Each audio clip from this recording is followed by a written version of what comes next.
Bonjour à tous, j'espère que vous allez bien. On se retrouve pour le book haul de novembre et décembre. Et j'ai moins craqué que le book haul précédent, quoique j'ai dépassé les 50 je crois quand même. Comme d'hab, il y a énormément de mangas dont des éditions collector. Du coup on va commencer par les romans et BD. En BD j'ai reçu de la part de Draku le tome 4 de la saga Le Grimoire d'Elphie. Elle est trop belle la couverture de ce tome. J'avais lu les deux premiers, c'est une saga que j'aime beaucoup, donc il me reste le 3 et le 4 à lire. Ce sont des petites enquêtes par une fille qui a des pouvoirs magiques liés à un grimoire que sa mère lui a légué. C'est hyper mignon, j'aime bien les graphismes, j'ai hâte de me replonger dedans. J'ai reçu de la part de Gallimard Jeunesse le tome 2 de la saga À la croisée des mondes, donc c'est La Tour des Anges de Philippe Pullman. C'est une saga qui est sortie il y a un moment maintenant parce que moi je l'ai lu pour la première fois, j'étais au collège pour vous dire, hein, j'ai 37 ans, ça date un petit peu, voilà, elle est plus toute jeune cette saga, mais il la réédite, j'ai essayé de vous montrer, avec des illustrations. Voilà, vous avez des grandes pages illustrées. Donc voilà, pour ce tome 2, il faut vraiment que je me replonge dedans. J'avais vu la saison 1 d'ailleurs. Je crois que j'avais même pas lu le tome 3 quand j'étais jeune. J'avais lu les deux premiers mais pas le 3. Et je me souviens même plus du 2, enfin ça remonte tellement, enfin, j'ai dormi depuis hein. J'ai reçu de la part de Gallimard Jeunesse le tant attendu pour moi tome 3 de la saga Ceux qui ne peuvent pas mourir de Karine Martins. On est dans des enquêtes fantastiques qui se passent en France, j'avais adoré l'univers, j'avais adoré le cynisme du personnage principal. Ça me faisait penser un petit peu au Paris des Merveilles dans le style de personnage principal, j'avais beaucoup aimé. Je me suis pris chez Stardust le tome 2 de la saga Les Royaumes Célestes, c'est Le cœur du guerrier du soleil de Sulintan. Donc le premier tome c'était la fille de la déesse de la lune que j'avais adoré. Dans le premier tome, Shinjin qui était la fille on va dire illégitime de la déesse de la lune, la fille cachée, était descendue dans le royaume pour essayer de laver l'honneur de sa mère, essayer de la sauver de son exil. Elle était pour cela devenue une guerrière et là elle va devoir repartir entre guillemets en guerre pour pouvoir sauver le royaume. Et on passe au manga, je vais commencer par les éditions collector. Le tome 12 de l'Atelier des Sorciers chez Pika, je ne fais pas les collectors de cette saga, c'est juste que cette fois-là c'est un puzzle. Et comme moi j'adore les puzzles, c'était obligé que je le prenne. Autre collector, c'est celui d'Orimiya, le tome 13. Orimiya, je prends tous les collectors. Là, on a un jeu de cartes dedans et c'est chez Nobinobi. Je passe un peu vite sur les sagas que j'ai l'habitude de vous montrer. Comme d'habitude, je vous mettrai des liens en partie plus information si vous voulez en savoir plus. J'ai pris le coffret des tomes 1 à 3 d'Oshinoko. C'est chez Kurokawa. En fait, pour les fêtes de fin d'année, ils ont fait plusieurs coffrets, pas que Kurokawa mais d'autres maisons d'édition également. J'en ai profité parce qu'à l'intérieur il y avait un shikishi, c'est exactement le même shikishi qui est sorti avec le dernier tome sorti de la série. Je trouvais ça un petit peu abusé à la base, je voulais prendre ce tome là pour le shikishi, je me suis dit bah tant qu'à faire, plutôt que d'avoir le dernier tome sorti, on va prendre les 3 premiers et on aura le même shikishi dedans.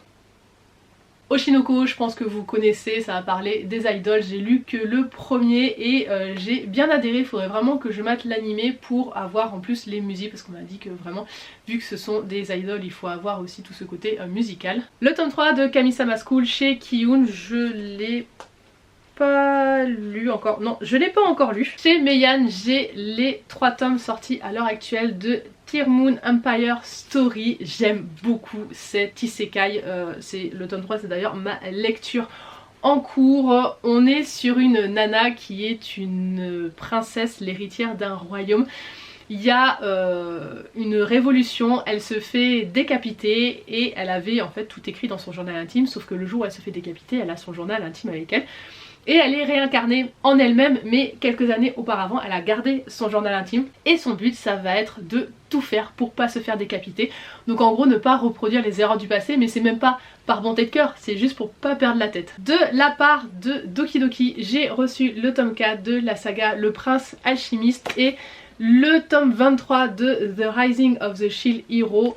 J'adore cet isekai même si je n'ai pas encore bien avancé, je suis dans les premiers tomes mais c'est juste trop bien. Il faut vraiment que je m'y colle cette année à l'avancer celui-là. Et le Prince Alchimiste, j'ai lu les 3 premiers tomes, pareil pareil c'est un isekai où on va avoir un garçon qui va être réincarné dans le fils le plus jeune d'un royaume, c'est un héritier et il va utiliser l'alchimie pour sauver son royaume de la misère en gros. J'aime beaucoup et j'espère que dans ce tome là il va y avoir un peu plus d'action d'un point de vue politique parce que justement son royaume est dépendant des autres pays voisins pour tout ce qui est importation et pour pouvoir survivre, et là comme avec l'alchimie il va permettre à son pays de subvenir à ses propres besoins. Je me dis que les pays voisins, ils sont pas contents, c'est une source de revenus en moins, donc j'espère qu'il va y avoir un petit peu d'enjeu politique dans ce tome là. Toujours de la part de Doki Doki, j'ai reçu le tome 5 de The Cave King, du coup j'ai aussi acheté le tome 4 parce que j'avais déjà les 3 premiers. Toujours de la part de Doki Doki, j'ai reçu le tome 16 de Classroom for Heroes et du coup j'ai acheté les 15 premiers. Alors là je vous montre que le premier parce que flemme de tous les prendre. Alors je sais plus trop de quoi ça parle, du coup je vais vous lire le résumé du premier. Blade, un jeune homme ayant hérité du pouvoir des braves à l'âge de 3 ans, se retrouve soudainement dépourvu de sa force exceptionnelle suite à son combat contre le seigneur des démons. Lui qui rêve depuis toujours de mener une vie normale se réjouit de pouvoir finalement goûter aux joies de l'école et de se faire des amis. L'établissement dans lequel il est accueilli a pour vocation de former les héros de demain, et bien qu'il soit entouré des meilleurs, il va avoir énormément de mal à se rabaisser au niveau des autres tant sa puissance dépasse l'entendement et les possibilités humaines. Toujours chez Doki Doki, mais là c'est moi qui les ai pris, ce sont les tomes 2 à 6 de Koshus Hero. Alors cette saga est terminée en 6 tomes, j'ai adoré ce manga, j'ai lu jusqu'au bout. C'est un isekai, on a les dieux qui gèrent plusieurs mondes et quand un monde est en danger, ils vont invoquer un héros. Donc là, on a la déesse qui va invoquer un héros pour sauver le monde dont elle a la charge. Et ce héros est surpuissant, mais un peu trop prudent et ça rend chèvre la déesse, c'est vraiment très drôle, je vous le conseille, en plus c'est 6 tomes, ça va vite. Je me suis pris le tome 2 de Fun Territory Defense by the Optimistic Lord, c'est chez Meian, c'est un petit isekai que j'aime beaucoup, où on va suivre un petit garçon qui est réincarné dans une famille où chacun doit avoir des pouvoirs, ils sont révélés à un certain âge, je sais plus lequel, bref. Et en fait sa magie à lui c'est une magie de production et pour sa famille c'est une magie de merde. Du coup il se fait bannir dans un village isolé qu'il va devoir gérer, donc il va réfléchir aux meilleures stratégies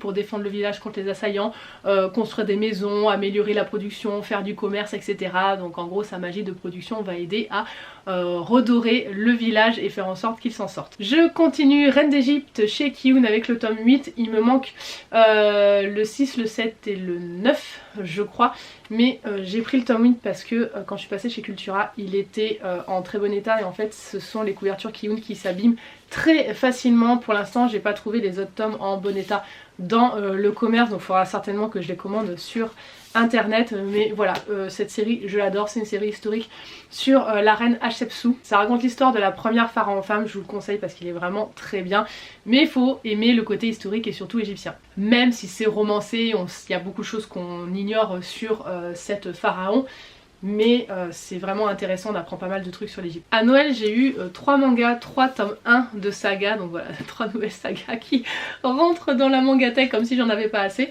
Tout d'abord, La dresseuse sans étoiles parcourt le monde pour récolter des déchets, c'est chez Meian. Ensuite, Si je suis la vilaine, autant mater le boss final, pareil chez Meian. Et Bofuri, je suis pas venue ici pour souffrir alors j'ai tout mis en défense, et ça c'est chez Mana Books. J'ai commencé à le lire celui-là, en fait c'est une nana qui joue à un jeu RPG en réalité virtuelle. Et comme elle a pas envie de souffrir, elle met tous ses points en défense et on va la voir évoluer, apparemment elle va devenir badass juste en misant sur la défense. Je vais vous lire juste le bandeau. Je me suis réincarnée dans un otome game et en plus je fonce droit vers la mauvaise fin. Et celui-ci, une dresseuse de monstres sans talent entame un voyage en partant de zéro. Mariage Toxine, le tome 1 chez Crunchyroll. Là on va être sur un maître des poisons qui doit se trouver une fiancée pour perpétuer comment dire, la lignée, mais il a pas envie de se marier et du coup il va faire équipe avec une nana qu'il était censé buter. J'avais bien aimé, je vais me prendre la suite pour voir un petit peu comment ça va évoluer. Je me suis pris un manga juste parce que j'ai bien aimé la couverture, c'est Le Bastion de l'Alchimiste, le tome 1. C'est chez Komiku et c'est une série qui est terminée en 3 tomes. Je l'ai lu mais ça m'a pas laissé un souvenir impérissable. On est dans un isekai où le mec est réincarné dans un jeu, on est sur de la fantasy. Je me souviens que j'avais bien aimé le lire mais j'ai pas été hyper marquée par les personnages ou ce qui se passe. Alors peut-être que c'est parce que c'est en 3 tomes, c'est vrai que je suis pas fanat séries hyper courtes comme ça parce que je trouve que on n'a pas trop le temps de développer un univers. Bien que il se démerde bien, je dirais pas que je m'en souviens pas, je l'ai lu il y a pas longtemps, mais ouais, c'est ça, je sais pas pourquoi il m'a pas marqué plus que ça. J'ai pris les tomes 2 et 3 de Bibliophile Princess chez Nobinobi. On est sur un mariage arrangé. Je les ai lus, alors on n'est pas encore sur le mariage, on est sur les fiançailles pour l'instant. En fait la nana a accepté d'être fiancée au prince parce que lui en avait marre qu'on lui propose des prétendantes et elle, en gros, elle avait l'avantage de pouvoir accéder à la bibliothèque parce que c'est une fan de livres. C'est hyper mignon, c'est hyper candide, moi j'aime beaucoup franchement, j'ai hâte de voir comment ça va se développer. Le tome 6 de l'arc 1 de la petite faiseuse de livres chez Ototo et j'ai terminé de lire l'arc 1, il y a 7 tomes dedans. On est sur un isekai où une femme est réincarnée dans une petite fille, je crois qu'elle a 3 ans au début de l'arc, je sais plus exactement, dans un monde où il n'y a pas de livres alors que elle dans sa vie d'avant c'était une férue de bouquins et elle pète un câble, elle a qu'une idée, c'est de créer des livres. Donc elle va essayer plein de techniques pour pouvoir créer son livre, mais comme elle a un corps qui est faible, elle a une maladie, bah c'est compliqué. Et voilà, on va suivre ses petites aventures dans sa quête pour créer son livre. J'ai beaucoup aimé ce manga et j'ai hâte de lire le 2, enfin l'arc 2 plutôt, mais je l'ai pas dans la mangatech, donc il va falloir que je me le prenne, mais je me dis que je dois lire d'autres mangas avant. Et pour terminer, j'ai pris 2 sagas chez Easy Cash qui étaient bien notées, je vous avouerai que j'ai pas cherché à en savoir plus. C'est vrai que niveau thème dans les mangas, je lis un peu de tout.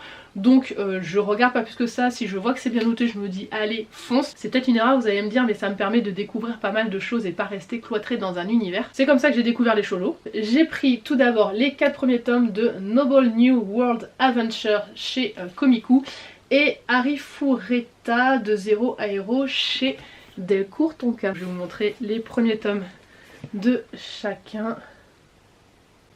Et voilà. Voilà pour ce book haul de novembre et décembre. Il est moins gargantuesque que les mois précédents parce que je m'étais dit au mois de décembre qu'il fallait que je calme le jeu. À la base je partais pour un no-buy. C'est un échec. Alors je partais sur un no-buy hors occasion.